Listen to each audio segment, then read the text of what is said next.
everyone, and welcome to Hoy Wisconsin Today.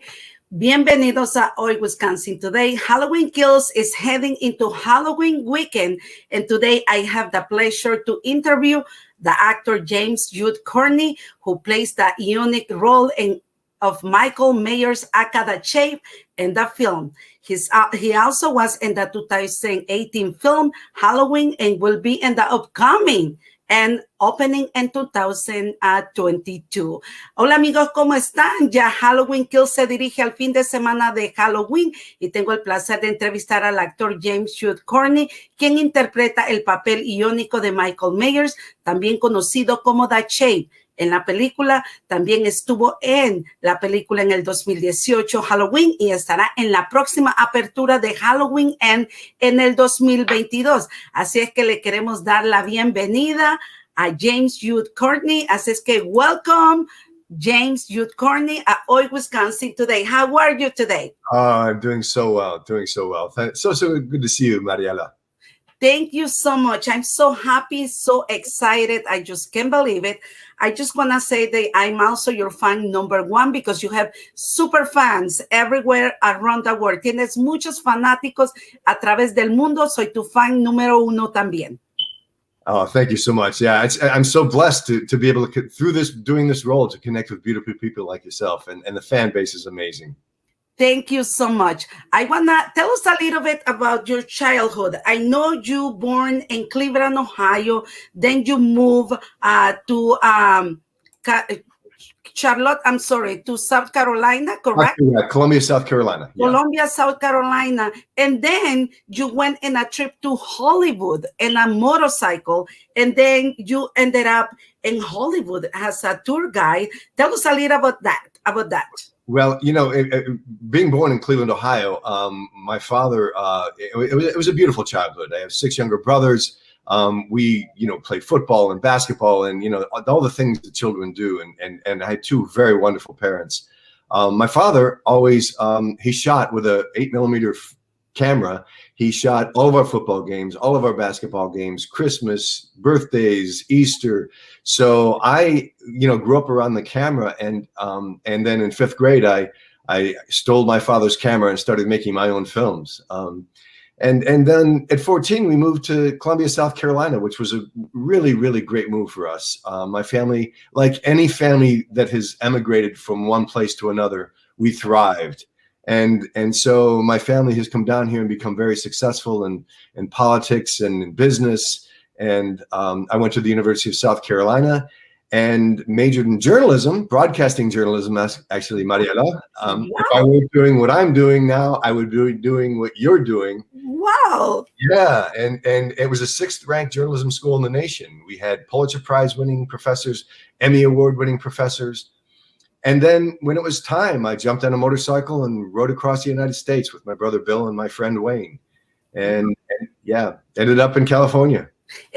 How do you get the opportunity to work as a tour guide? And then how do you get your opportunity in Hollywood as an actor? Because this is something that you really wanted to do as a child. And, and I know many people, I have friends who are in Hollywood trying, and it takes years and years. But tell us a little bit about your journey. Well, in 4th grade, I knew I was going to make movies. It wasn't a dream. It wasn't a hope. It wasn't a prayer. I just knew it. I knew it like I knew my mom and dad loved me. I knew it like I know I was going to college someday. And so when in between my junior and senior year in college, a friend of mine went out and was a tour guide. So I flew out there and he got me an audition and I got hired as a tour guide. And it was fun because I had to learn all the history of the movies at Universal Studios, and I got to interact with thousands and thousands of tourists. And so when I was going back after I graduated, I already had a job waiting for me, which is very unusual for someone moving out to Los Angeles.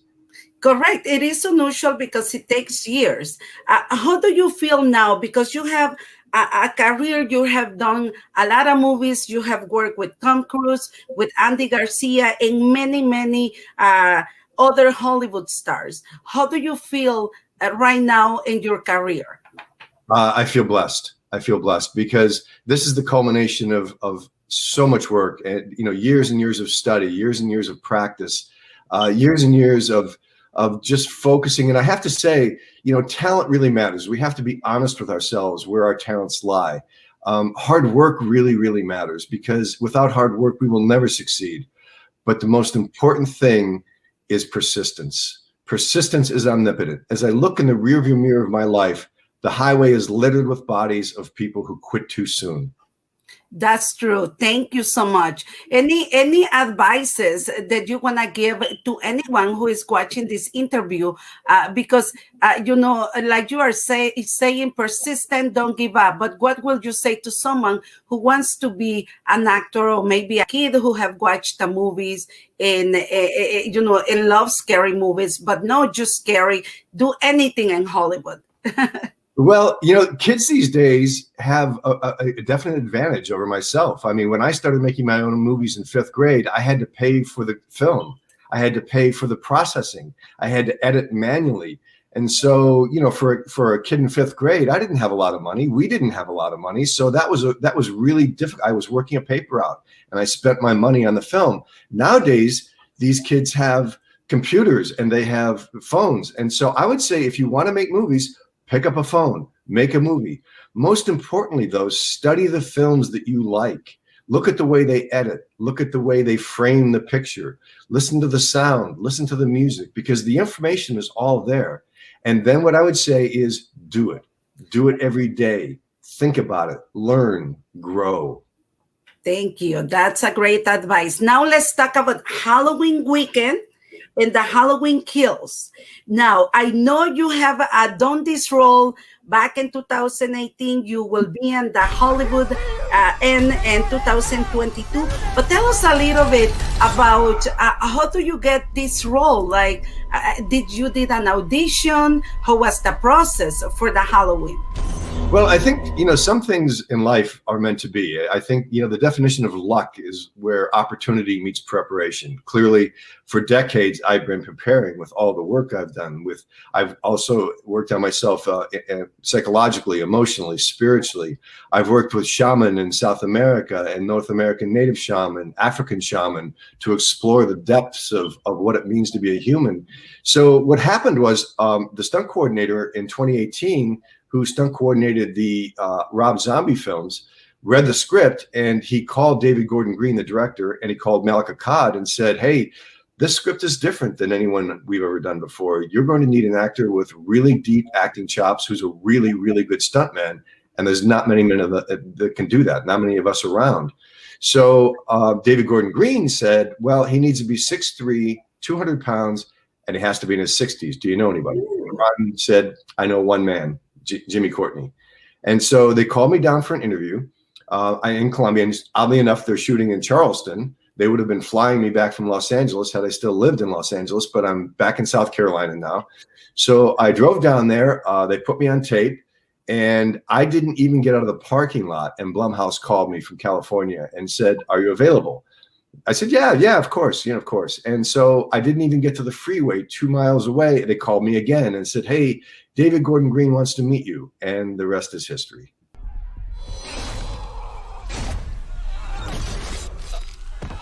How much did you know about Halloween series before getting that role?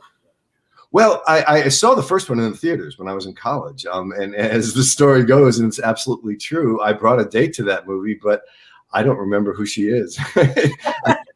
I don't remember her name. I vaguely remember what she looks like, but I remember the movie. I remember walking out of that theater knowing it was a game changer. And because I'm a student of film, I watch all films, and I would admonish anybody who's interested in getting in film or television to watch, to learn, to grow. So I was very aware of it. And when I got called down to do the interview, I watched the original 1978 one time. And there was a great gift that a great actor named Ted Knight, a great old comic character actor, gave me. He said, if you want to be a good actor, learn to emulate people. Watch the person walking down the street, the bartender, the priest. He said, but instead of looking at the way they move their hands or the way they speak, reach inside their soul, grab their soul and bring it into yourself. If you do that, you will naturally move the way they move. You will naturally speak the way they speak. Wow. And so I watched Nick Castle just that one time. I reached into him And in my mind, in a particular scene, when he's walking in the backyard, I said in my head, I got it. And I never thought about the character again, because I knew the spirit of what Nick Castle created was now going to make my body move a certain way. It was going to create a certain thing in my heart, in my gut. Wow, that's amazing. Are you a fan of horror, Jim? Yeah. When I was a child, my dad, a big man, 6'5", 250 pounds, he would take my brothers and I and wrap his big arms around us, and we would sit in front of the couch and watch those great old Universal horror films, Frankenstein, Dracula, The Mummy, The Werewolf. I mean, all these great old films. So I've always had a special place in my heart for horror films. Wow, that's interesting. What about romance? Well, you know, I even like chick flicks because the thing is movies tell stories, and stories are about the human condition. And I love people, and I love culture. I love the fact that we have different cultures and that we bring all these beautiful elements of culture to each other. Movies are a way to share that. So, you know, growing up with 6 brothers, we didn't learn a whole lot about women growing up because we were always playing football and boxing and playing basketball. So I learned from films. I learned from movies about women. I learned from movies about cultures, about, you know, different perspectives. I am a fan of all movies, and you'll never hear me disparage a movie. I will never say, oh, that movie was horrible, because anybody who's made a movie has worked so hard to make that movie. I give them kudos for actually doing it. Correct. It's a lot of work. Sometimes people don't understand all the work that it takes to videotape for the actors, and then all the crew that is behind. You know, it takes a lot of sacrifices. Another question that I have for you, and this is something that you probably will explain it better. There are 2 versions of the shape in Halloween. And how did you split the role between yourself and the Nick Castle? Well, in 2018, he showed up 3 weeks into the shooting, and he was coming to do a cameo. So he did one scene, and in that one scene, Nick and I were hoping that he and I would inhabit the same scene, and you know, that way there would be the passing of the baton, as it were, the passing of the torch, and we got it. So when Laurie Strode pulls up and sees him up in the window, that's Nick in the window. But when she shoots the gun and breaks the mirror, that's me in the mirror. So we were in the same scene. So that was the passing of the mask, if you will. Okay. It was, and it was beautiful. And so flash forward to Halloween Kills, he's not in the movie. He's not physically in the movie at all, but he is the breathing. So when you hear me in Halloween Kills and I'm pursuing my prey, and you hear the breath, it's the breath of Nick Castle. So spiritually, Nick Castle's breath is the life of the shape in my body. Wow, that's interesting. And people are asking, this is going to happen in the 2022 version, the Halloween Ends? Well, we don't know. We will know when we get there. David Gordon Green does things David Gordon Green's way, and he is brilliant. So we're trusting that Nick Castle's presence will be there. It will definitely be there. I will definitely be Michael Myers. I will definitely be the shape, and Nick Castle's spirit will be there one way or the other. Stop! You had a knife in your stomach. You and Allison. Did you get a chance to work with Jamie Lee Curtis? Did you work with her? It's amazing. I have seen her in movies. Now I am interviewing you, and now how did you feel working with her? Oh, you know, Mariela, she is a poster child for an empowered woman. She is a beautiful, beautiful spirit. She's intelligent. She's funny. She's self-deprecating. She doesn't take herself too seriously, but she's a consummate professional. It was an honor to work with her. In 2018, we worked together, and then we agreed not to talk, even though we like each other, we respect each other. We agreed not to talk until the end of Halloween Ends, because we want to keep that tension between us. However, she called me before the Venice Film Festival and was so beautifully complimentary of my work, and thanked me for my work, and you know, thanking me for the gravitas I brought to the character, which was, you know, she didn't have to do that. It was very special. And now we know, even at the premiere, we didn't speak. We just looked at each other and gave each other a nod. And then we know that we're going to dance in January when we shoot Halloween Ends, and it's going to be amazing. And then we will sit down and have dinner and talk about all of it.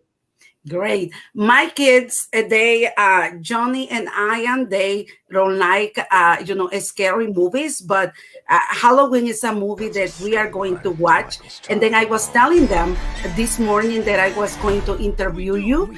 And then they were like, Mommy, I can't believe it. And I was like, yes. And, it's Halloween weekend.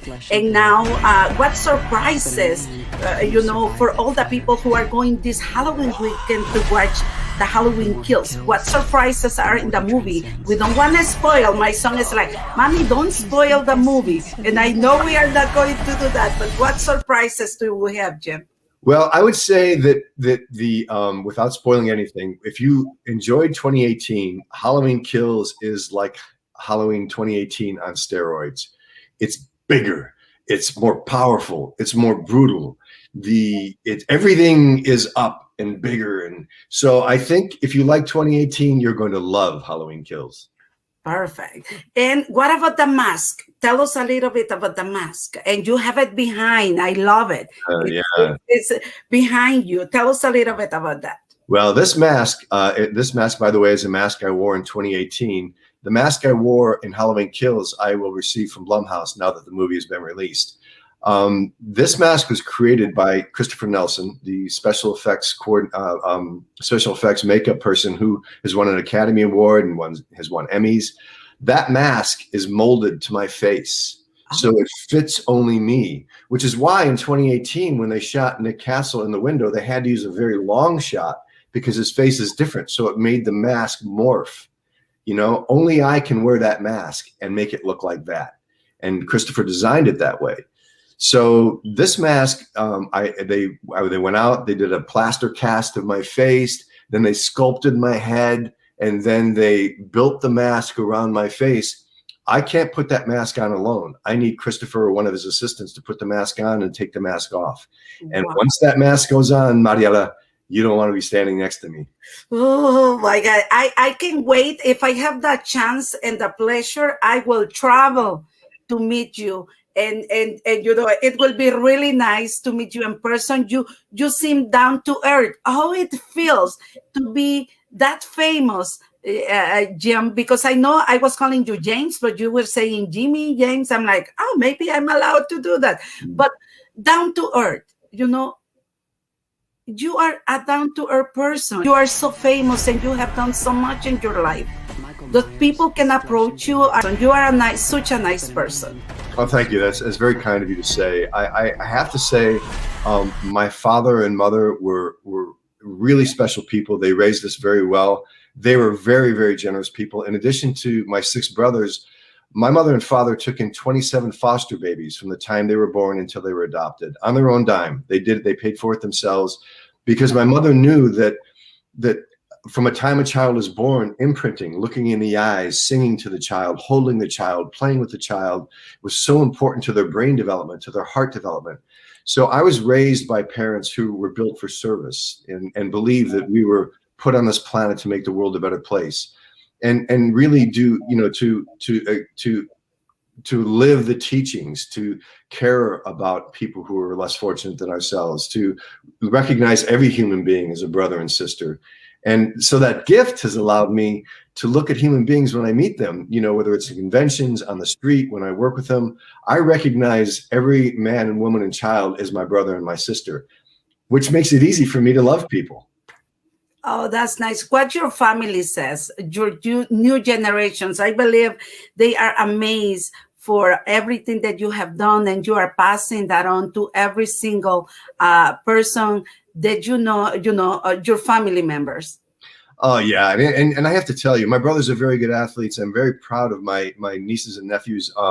My nephews are state champion wrestling, state champion soccer or football, state champion rugby. So that work ethic that my parents instilled in us, hard work, my brothers have instilled in my nieces and nephews, and so I think it's beautiful because when a child sees anybody in their life, whether it's an aunt, an uncle, a father, a cousin, a friend, when they see them succeed at something, automatically in their brains it says, oh, I can succeed too. And so I think giving permission to the people in our lives or the people in our community to understand that you can succeed too. All you have to do is work hard and pay attention and persist. And I think I have that relationship with them, and I'm blessed to have that relationship. I love them dearly. That's great. And you know, I'm a television and video production teacher at MATC. We train the new generations of television and film students. And Emmanuel Espino is one of my former students. He works for a local TV station. Here, he's your super fan number one. Okay. And actually, I want to read because I posted that I will be interviewing you. And then Emmanuel Espino, he says, that's so cool. I have so many questions, but I will post two. What was like working with Donald Pleasant in the original film? And is he happy with the direction of the new film? That's what Manuel Espino is asking. Manuel, we'll have to go to heaven to ask Donald Pleasance himself. Nick Castle was the one who worked with Donald Pleasance in the original. If you look at Halloween Kills, though, there is Donald Pleasance. He is there. It's actually Tom Jones Jr., who was the head of construction on these films, but he looked so much like Donald Pleasance that they saw him and said, wait a minute, get over here. And Nick Castle created the prosthetics to make him look exactly like. It's spooky. It's spooky how much he looks like Donald Pleasance. But Donald Pleasance is back and he's with us in spirit. Okay, interesting. And now he was telling me also, and let me know if you need a grip. You see, if I travel and I meet you, he's going to be my grip. Emmanuel, I'll pass your information on to David Gordon Green. He's the El Jefe. Thank you. And I have another question from another super fan number one. And his questions are in Spanish, and I will read them in Spanish. Leonardo Moctezuma dice, tengo la colección de Halloween de Michael Mayer. ¿Me das un autógrafo? Y quiero saber si sabes algunas palabras en español y si alguna vez has visitado México. And I can translate it for you. Okay. I get some of it, but go ahead. Yes. Leonardo Moctezuma is asking that if you will autograph his collection of Halloween. And also he wants to know if you know some Spanish and also if you have traveled to Mexico. Sí, mi tía María de la Paz es mexicana. Yo hablo poquito español, pero con mucho gusto. And yes, of course, you know, we show up at conventions, we sign autographs there. I have an address on my website for people to send things to be autographed. And I have been to Mexico many times, you know, living in California, mostly Baja California. I have friends in Chihuahua. I have not been to the East Coast of Mexico, and I very much look forward to visiting. I love the Mexican people. I love the Mexican food and all the different regions and the different regional foods. The Mexican people are some of the most beautiful people in the world. And when I went to California, a couple of months ago, Nick Castle and I were signing autographs. And my life partner, Sarah, is from a place called Henley-on-Thames in England, in the UK. And she'd never met any Latinos. So I said, wait till you get to California. Wait till you meet the Latino culture. And I told her, they are so family-oriented. They are so funny. They're so filled with life. And so as we're meeting, these Latino families would come up. And she's like, oh, my God, they're so beautiful. They're such beautiful people. Yeah, so yeah, I will be bringing Sarah to Mexico and enjoying all the good food and the mariachis. Yes. Yeah, so definitely. Great, because his next question was if has probado la comida mexicana and what ¿cuál es tu comida favorita? Another of his questions were like, if you like Mexican food, and what is your favorite Mexican food? Todos pescados. Oh, Carlos. anything fish, anything fish, ceviche. Yeah. And I had ceviche last night. Then if you come to Wisconsin, I know where I can take you. Awesome. It's a deal. It's a deal. Don Cangrejo is going to be our place. Don Crab. That's the name of the restaurant. But I will Comido mucho. Claro que sí. Otra cosa que te quería preguntar es, Halloween kills and it's Halloween weekend and it's after Halloween is heading to El Día de los Muertos. Do you celebrate El Día de los Muertos, Jim? I have in California when I was living there. There are various friends. I mean, it's big in California, and so going to the cemetery in Hollywood and having all the festivities and the costumes and Benicio del Toro has really, I think, brought a lot of that awareness to the Hollywood community with his love of horror, his love of Dia de la Muerte, and so. I think it's a beautiful, beautiful, spiritual, festive expression that the gift that the Mexican people have brought to us. Thank you, and I want you to right now send a greeting to a special greeting to Emmanuel Espino, because I was telling him I will ask James to send you a special greeting, and you can edit this. And if you don't mind, I know I don't want to take more of your time, but it will be nice if you do this for Emmanuel Espino and for Leonardo. Do it for Emmanuel Espino first, and then for Leonardo. Okay, Emmanuel, I send you much love. Congratulations for all the hard work you've done to get yourself in the position that you are in.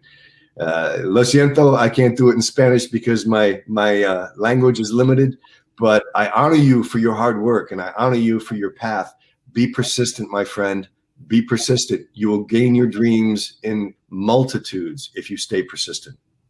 Thank you. And now do a greeting for Leonardo. He's from León, Guanajuato, and he wants to know if you ever been in León. Leonardo, no, I have not, but since you brought it up, it's going to be on my bucket list. Okay, va a estar en su lista de deseos. James, do you want to also send a special message to my television and video production students? This coming Monday, I'm going to be the special guest host for their TV show, because every year students are responsible to produce MATC Now. What will you say to all the television and video production students at MATC? For all the students, all of Mariala's students, I have to say to you, please, first of all, look around with gratitude that you have this brilliant woman there coaching you, mentoring you. Please focus, work hard, persist, because it's a great profession you're stepping into. So much creativity, so much talent, availability, but more than that, the world needs you. The world needs good journalists. The world needs honest journalists. The world needs you to share your culture, to share your knowledge, to share your wisdom, to share your inquisitiveness. So please keep doing what you're doing. I majored in broadcasting journalism. I'm so glad I did. I have carried that forth into my film career. The things I learned from the brilliant professors and the brilliant professionals that I got to work with, you are having the same experience. Take it and run with it. Thank you, James. Now, let's invite everyone who is watching this interview for this Halloween weekend to watch Halloween Kills, because you are the superstar #1 in the movie. Go ahead. I invite everybody to get out and see Halloween Kills. See it in the theaters if you can, because the big screen experience is amazing. But if you can't, see it on Peacock. It's an amazing film. We've worked so hard on it. We're very proud of it. I'm very proud of David Gordon Green and Andy Matichek and Jamie Lee Curtis and all the brilliant people who have worked so hard on this to bring you something that we're proud of and we hope you enjoy. And I think you're going to enjoy it. We will enjoy it, and I'm so happy to have you in Hoy, Wisconsin today. I'm your fan number one. Thank you for this interview, and it's in my bucket list either to go to South Carolina or wherever you are to interview you in person. It's a deal. Mariela, it's a deal. I would love that. I would be honored to have you come visit and do an interview, and we'll go more in depth, and maybe my Spanish will be even better by then. Yes, and it's in the bucket list that you are coming to Wisconsin, and I will take you to eat pescado, seafood, ceviche at Don Cangrejo. That's a deal. Oh, now I'm hungry. You are. Thank you. Thank you so much for this interview. Mariela, mucho gusto. Gracias. Gracias a ti. Así es que nosotros continuamos con más de Hoy Wisconsin Today en tan solo unos instantes. El día de hoy hemos tenido la oportunidad de tener a un gran actor con nosotros. Él realmente es una persona muy, muy sencilla y estoy muy contenta de haberlo tenido con nosotros. I just want to repeat this in English for our English-speaking viewers. I was so glad to meet you and to have you in Hoy Wisconsin Today. You are such a nice and sweet person, and I hope to meet you in person. I'm so excited. People can tell that I'm excited. You can tell Jim that I'm excited, but I'm so happy and I'm so blessed to have you today in Hoy Wisconsin Today. Muchísimas gracias. Muchísimas gracias, Mariela. I very much enjoyed this. I look forward to our next time together. Claro que sí. Hasta la próxima.